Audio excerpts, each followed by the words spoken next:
my name is Teresita Blanco, the Artsy Sister.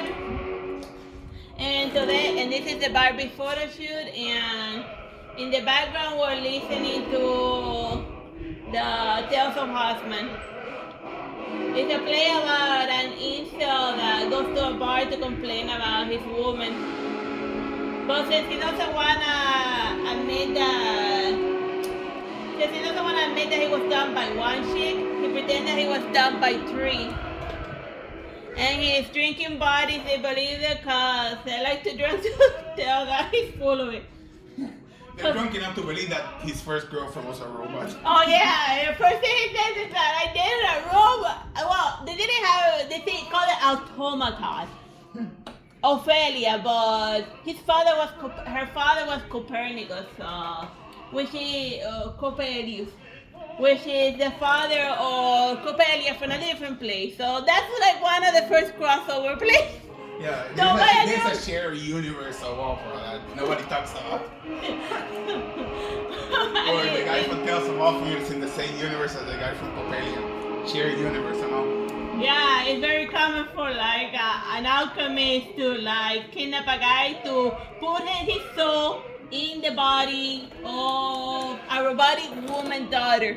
That makes wait. Why a guy? You know, why would we want the soul of a guy in a robot woman's body to be his daughter? Okay, yeah, it's.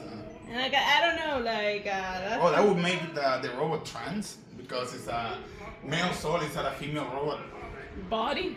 Okay. All that was weird. Like if you ever wonder what they're screaming about in opera, that's it. That's like the plot. Mostly. Some crazy stuff. By the way, we're not trying in any way to educate you. Please do not learn from this. Yeah, I'm just taking doll photos. I just have to make the doll photo shoot more amusing. Yeah, if you're learning anything from here, we apologize. For me, more amusing. For me, it's specific. If you're learning anything from this, we apologize for it. Oh yeah. There he is being an incel. Or no, I think he's yelling now at the barmaid or something. Because you can be an incel by just being bad to one chick. You have to be an incel. You have to be bad to all women. And then be angry that she doesn't like you because you're... Right, and I'll be like, oh, she doesn't like you, man. Have you tried not being a jerk?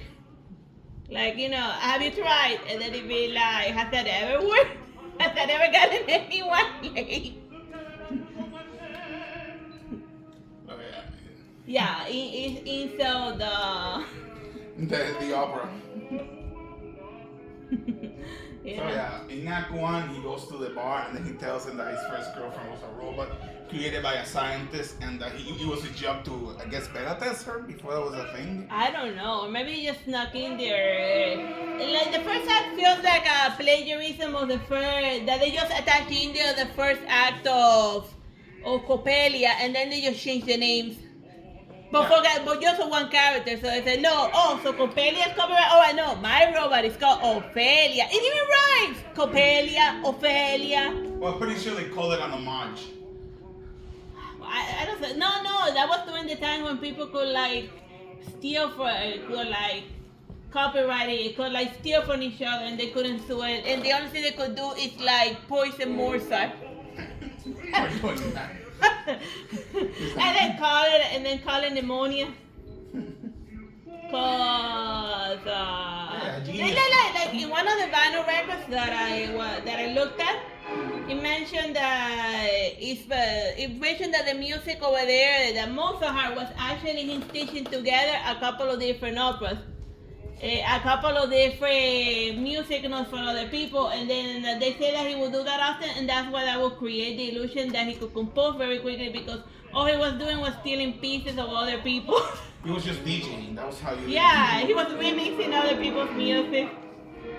But since he was the famous child prodigy Mozart, he could get away with it. So yeah, that's he had to Salieri a lot. Yeah, so he had reason to hate him. So that's something that they don't teach you about Mozart. They tell you, oh, it was a brilliant composer. No, it wasn't. It's a thief like all the other rich spoiled brats. Yeah. Since he had like a reputation, he could get away with doing. And the blessing of the king and all of that. Yeah. You can do whatever you want with the blessing of the king. And then if I hereby ordain you my official jerk. With his blessing, you can do whatever you want. Do to whatever you want. And steal from wherever you want. Any song you say you wrote, I will tell you that you wrote it. And anyone who tries to fight you on it, I would exile them to the colony. And then they can go play music to the savages. Not my words, his words. That's what the king said. The king were jerks by then. Well, they're still kind of jerks. Yeah. With the stuffy, snotty ways. Oh yeah, that's the one of the... Like I think our version they shortened it a bit.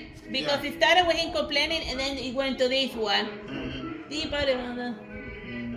Like, what I remember well the Tales of Hoffman because even though it's still the first act of Coppelli and possibly the first act of a bunch of other plays,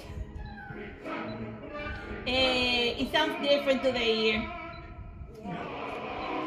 Plus the costume and the elaborations are very... But that's more of how it was made than what it actually is. Yeah. I don't know. I mean, it was his last opera that he never published. They just found him in a junk drawer. For all we know, there was a fan fiction, and we didn't ever publish it because he copied a bunch of stuff from other people. So then, as an artist, he thought like, I'm not gonna steal the work from other people, but I'm still gonna compose it for the fun of it. Yeah, it's like somebody writes a fan fiction about the Flash, and then somebody else publishes it after that person dies, not knowing that it wasn't meant to be published. Yeah, that was just something that person made for fun. Well, that's just a theory. I know for a theory.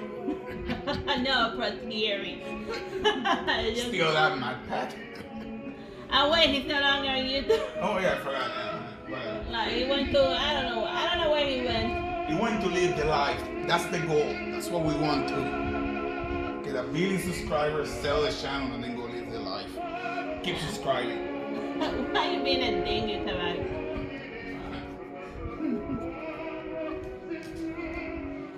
Will I read my books too? Yeah, fine. We'll keep the channel. We'll keep reading in their books. Yeah. The 30 people who listen to my book will know where to find them. Oh. You could always just go to Amazon, but nobody reads these days. No, I wanted to read the books in what's that thing called? Audible. In Audible, but they didn't let me. An author is not allowed to read her own books in Audible. They have to hire Morgan Freeman. This isn't even a joke. They give you a list of famous readers that will read your book in Audible, and you have to pick from them. Do you know how expensive Morgan Freeman is? Yeah, we can actually give you the actual numbers. Yeah, it's like $12,000 per book. Which actually seems cheap considering it's Morgan Freeman. I mean, anything he reads is gold. Yeah, but I can't afford them. Mm-hmm. Now my question is it really Morgan Freeman or is it a robot that has Morgan Freeman's voice? Yeah. Because now they also digitize voices. Yeah, is it really him? Like Put him to read if I can ever afford him, I'll put him to read the Sacred Mass. Oh God, no. Oh yes, actually. Can you imagine Morgan Freeman reading the Sacred Mass? Yeah. But yeah, on these. And although that he's a robot, when he reads all of the bedroom scenes with a straight face. Yeah. Because I use a lot of flowery language, so they don't know. So the robot will rank it lower. Oh yeah, they do have now digitized voices, so you can say, Alexa, change your voice to Morgan Freeman, and he will do it. By the way, I just changed all of your voices to Morgan Freeman. Thank you for that. You're listening to these, all of your Alexas now sound like Morgan Freeman. All like the Tales of Hoffman guy, cause that. No, I gave the command change your voice to Morgan Freeman. So now all of the Alexas that are gonna sound like Morgan Freeman until they figure out how to change it. Oh. Make sure to play these as loud as you can. Let's go! So yeah. Like I was planning on doing that, so I disconnected all of our Alexas so I wouldn't have happened to us. Yeah. Because also the special voice, they charge you for the nice voices. Yeah, they charge you for everything. Yeah. I think I gotta go get up for a second. I'll go get it in a second. Yeah. Gotta put side 7 because for some reason the people who recorded this had side 1 and side 7. It's all in a different language anyway. You're not gonna be able to follow what they're singing. Unless you speak French, in which case. Yeah. This is, we're now jumping to Act 4. The Offenbach. What the hell is an Offenbach? If I'm asking you a question. I have no idea what an Offenbach is. Oh yeah. He's now sad drunk in Act 4. Oh yeah. Yeah. He did all of the evolutions of a drunken guy. But yeah, he went from singing about a robot to singing about a woman who dumped him and being sad about it. So there's a one of them he ends up killing her. I wonder if he killed him in all of them. No, over illness or something. Oh. Yeah, he said that he died of an illness, and then she shows up and be like, I'm not dead yet. I'm getting better. I got better. I was just pretending to be ill. I wouldn't have to put up with you. Right in the comments if that ever happened to you. That somebody feigned illness to avoid you. No, right now they just ghost you. Yeah, it's better. Well, it was harder to ghost people back then, cause was it? Well, it's not as if you could quit. I don't think that was a thing back then. Back then you just hid away in fear. No.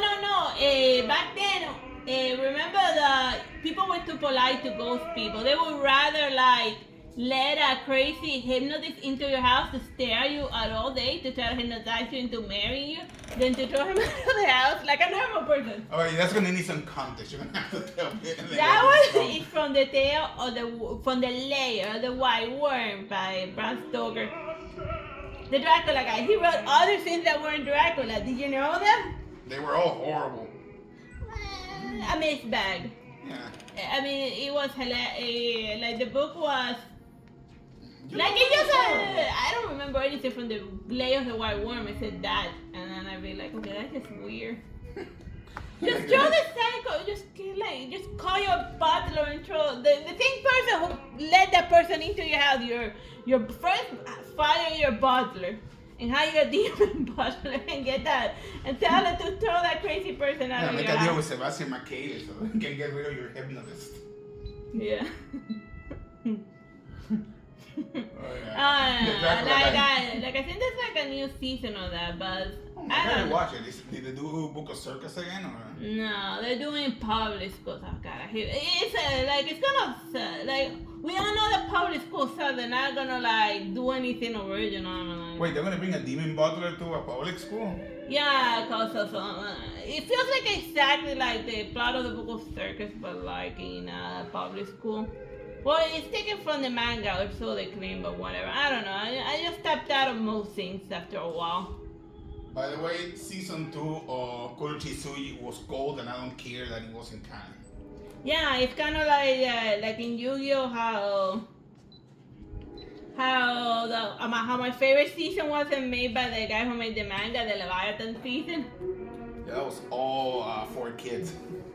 Yeah, I like that Yami lost. He should main characters in Yu-Gi-Oh should lose more often, but not like losing because they're stupid, like the Yu-Gi-Oh Sexo guy, where he loses because he's so noble. Losing because of play the duel out like it will play out in the real world, and then sometimes you just lose because you get a bad hand, like Malik. Like Malik in the Wind Dragon of Raw season, he.